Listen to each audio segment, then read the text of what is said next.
اور آپ صلی اللہ علیہ وسلم نے مجھ گناہگار کو رحمت اور سلامتی کی دعا دی۔ یہ چند لمحوں کا خواب تھا، لیکن اگر آپ مجھ سے پوچھیں تو ایسا لگتا ہے کہ میں اسے بہت دیر تک بیان کر سکتی ہوں۔ ان چند لمحوں میں جیسے سب کچھ تھا۔ حضور صلی اللہ علیہ وسلم کا چہرہ مبارک بے انتہا خوبصورت کہ میں بیان نہیں کر سکتی۔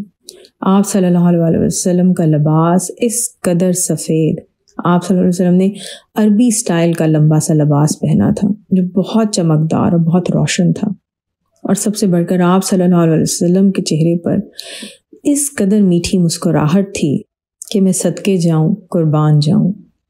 خواب میں مجھے اپنی آنکھوں پر یقین نہیں تھا کہ آپ صلی اللہ علیہ وسلم سے ملاقات ہو رہی ہے۔ آپ صلی اللہ علیہ وسلم نے دعا دی اور پھر چلے گئے۔ میری آنکھ بھی کھل گئی۔ حیرانی، خوشی، بے یقینی، جو بھی فیلنگز تھیں سب بہت اچھی تھیں۔ اس کے بعد مجھے بے انتہا پرسکون نیند آئی۔ صبح تہجد کے لیے اٹھی تو سب درد غائب تھا۔ روح میں ایک عجیب سی خوشی اور انرجی محسوس ہو رہی تھی۔ وقت میں برکت تھی۔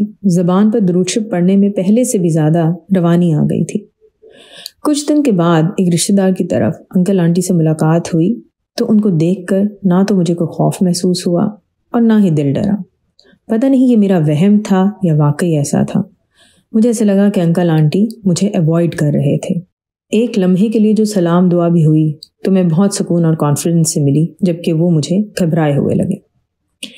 یہ خواب وہی واقعہ ہے کہ جس نے میری زندگی مکمل بدل دی۔ اس کے بعد ہزار خواب میں کوئی مجھے ڈراتا، حتیٰ کہ حقیقت میں بھی مجھے کچھ بری مخلوقات نظر آنے لگی۔ ان کی موجودگی کا احساس ہوتا تھا لیکن مجھے خوف نہیں محسوس ہوتا تھا۔ یہ میرے لیے بہت حیران کن بات تھی کہ میں تو خواب میں ڈر جاتی تھی، اب حقیقت میں کچھ نظر آئے تو مجھے خوف نہیں محسوس ہوتا تھا۔ اس وقت بھی اور آج بھی مجھے اس نعمت کا احساس ہوتا ہے کہ حضور صلی اللہ علیہ وسلم نے مجھے رحمت اور سلامتی کی دعا دی ہے۔ اب کچھ نہیں ہو سکتا۔ اچھا، دوسرا واقعہ یہ ہے کہ جس طرح پہلے مجھے خواب میں دکھا دیا جاتا تھا یا وارن کر دیا جاتا تھا، تو اب یہ ہونے لگا کہ جیسے مجھے ویژن سے نظر آنے لگ گئے تھے۔ ایک دم کچھ کام کر رہی ہوتی تھی اور ایک دم ایسے لگتا تھا ایک اسکرین سی چلتی ہے چند لمحوں کے لیے اور کچھ دکھا دیا جاتا تھا۔ جیسے ایک مرتبہ طبیعت خراب ہوئی۔ اس طبیعت کے خراب ہونے میں کوئی گھبراہٹ نہیں تھی، کوئی شور نہیں تھا، لیکن یہ محسوس ہوتا تھا جیسے ایک موت سی خاموشی ہو میرے اندر۔ میں وضو کر رہی تھی کہ وضو کے دوران ہی مجھے ایک دم اپنا چہرہ اسکرین پر نظر آیا۔ وہ چہرہ ایسا تھا کہ جیسے میں مر چکی ہوں اور یہ اس کے بعد کا چہرہ ہے۔ مجھے اندازہ ہو گیا کہ کچھ مسئلہ ہے۔ کبھی گھر میں کچھ عجیب سی کالی مخلوقات نظر آتی جو چھپ چھپ کر مجھے دور سے دیکھ رہی ہوتی تھیں۔ میں درود شریف پڑھ کر ان کی طرف پھونکتی تو غائب ہو جاتی۔ کبھی تو میں اونچی آواز میں کہہ دیتی کہ میں تمہیں دیکھ رہی ہوں، تنگ نہ کرنا۔ یہ سلسلہ کافی دیر تک رہا۔ اس دوران کافی بزرگ ہستیوں کی زیارت بھی ہوئی، بہت سے مبارک خواب بھی دیکھنے کو ملے۔ یہ سب خواب ہمیشہ میرا حوصلہ بڑھاتے تھے کہ میں مزید درود شریف پڑھوں۔ میں ایک دنیا دار گناہ گار انسان ہوں، میرے اعمال نامے میں صرف شرمندگی ہے۔ جو بھی کرم ہے وہ سب اللہ تعالیٰ کا احسان عظیم ہے۔ اس کے علاوہ اور بھی بہت سارے ایسے واقعات ہیں کہ جن میں ایک دم جیسے ہم دونوں میاں بیوی میں سے کسی ایک کا موڈ بغیر کسی وجہ کے ایک دم خراب ہوتا تھا اور بات ہمیشہ طلاق تک آتی تھی۔ اچھا، اس لڑائی کے دوران اکثر جب مجھے شدید غصہ آیا ہوتا تھا تو میں درود شریف پڑھنا بھول جاتی تھی، لیکن پھر چند لمحوں میں ایسا ہوتا تھا کہ یاد آتا تھا کہ درود شریف پڑھنا ہے، چاہے غصہ ہے نہیں ہے، اور جیسے ہی میں درود شریف پڑھنا شروع کرتی تھی حالات نارمل ہونا شروع ہو جاتے تھے۔ کتنی بار لڑائی میں نے اپنے میاں کو بھی کہہ دیا کہ یہ گھر میرا ہے، اب آپ گھر چھوڑ کے چلے جائیں۔ کبھی مجھے ایسے بھی لوگ ملتے کہ جو تھوڑی بہت بات سنتے تو کہتے جادو وغیرہ کچھ نہیں ہوتا، یہ سب تمہارا سائیکولوجیکل مسئلہ ہے، تم اس کو سارٹ کرو۔ اور کچھ لمحوں کے لیے تو واقعی میں سوچنے پہ مجبور ہو جاتی کہ میرے ساتھ کوئی نفسیاتی مسئلہ ہے۔ خاص طور پہ وہ دن کہ جب میں بہت سرشاری سے اور محبت سے درود شریف پڑھ رہی ہوتی تھی تو ضرور کوئی نہ کوئی بندہ مجھے ایسا ٹکرتا تھا جو کہتا تھا کہ کیا ہر وقت درود شریف پڑھتی رہتی ہو، تمہیں چاہیے کہ اگر واقعی اپنا صحیح طریقے سے علاج کروانا ہے، اس جادو سے چھٹکارا پانا ہے تو کسی عامل کے پاس جاؤ۔ عامل کا واقعہ تو میں آپ کو سنا ہی چکی ہوں کہ ایک جو مولانا تھے جن کے پاس جانے کا سوچا تھا ان کا کیا نتیجہ نکلا۔ تو بہرحال میں نے توبہ کر لی تھی اور میں یہی سوچتی تھی کہ جو مرضی ہو جائے، میرے مسئلے حل ہوں نہ ہوں، اور الحمدللہ کہ ابھی تک سارے مسئلے حل ہو ہی رہے تھے۔ آزمائش کا وقت آتا تھا لیکن اللہ تعالیٰ نے ہمیشہ بڑے نقصان سے بچایا۔ کبھی جب ڈاؤن ٹائم ہوتا تھا وہ مایوس بھی ہوتی تھی، لیکن الحمدللہ کہ اللہ تعالیٰ نے کفر سے بچا لیا، مجھے ناشکری سے بچا لیا۔ ایک بات جو میں اس ویڈیو میں آپ لوگوں کو کہوں گی وہ یہ ہے کہ اگر آپ کو زندگی میں کبھی مسئلے درپیش آئیں تو اپنے ماں باپ کو ضرور کہیں کہ آپ کے لیے دعا کریں۔ کوئی اور بزرگ آپ کے پاس ہوں، کوئی نیک ہستیاں ہوں تو ان سے ان ٹچ رہیں، ان کو مسلسل اپنے لیے دعا کے لیے ضرور کہا کریں۔ مجھے جن بزرگ نے درود ابراہیم پڑھنے کے لیے کہا تھا میں ان سے وقتاً فوقتاً ان ٹچ رہتی تھی، میں ہمیشہ ان کو اپنے لیے دعا کا ضرور کہتی تھی، اور جواباً وہ مجھے دعائیں بھی دیتے تھے اور تلقین کرتے تھے کہ درود ابراہیمی کو کبھی نہیں چھوڑنا۔ اس کے علاوہ چند اور چیزیں جنہوں نے مجھے بہت ہیلپ کی وہ تھے جب کبھی خوشی یا غمی ہونی تو شکرانے کا سجدہ کرنا۔ خوشی میں تو ویسے ہی شکرانہ بنتا ہے، لیکن جب غم آتا ہے تو ہم ایک غم کے اوپر اتنا فوکس کرتے ہیں کہ ہمیں اپنی باقی تمام نعمتیں بھول جاتی ہیں، تو اس وقت شکر ادا کرنا بہت ضروری ہے۔ مزید یہ کہ دن میں ضرور تھوڑا سا درود شریف پڑھ کر حضور پاک صلی اللہ علیہ وسلم کے وسیلے سے پوری امت مسلمہ کو ضرور ہدیہ کیا کریں۔ میں نے آپ کو یہ جو اپنی زندگی کے واقعات اور کہانی سنائی ہے یہ تقریباً 25 سے 30 سالوں پر مشتمل ہے۔ درود شریف پڑھتے پڑھتے زندگی میں ایک وقت ایسا ضرور آتا ہے کہ جب آپ کو کوئی خوف اور ڈر نہیں ہوتا سوائے اس کے کہ زندگی میں ایسے اعمال کر کے جاؤں کہ جب آخرت میں حضور صلی اللہ علیہ وسلم کا سامنا ہو تو ان کو میرے اپنے امتی ہونے پر فخر محسوس ہو۔ الصلاۃ والسلام علیکہ یا رسول اللہ صلی اللہ علیہ وآلہ وسلم۔ السلام علیکم ورحمۃ اللہ وبرکاتہ۔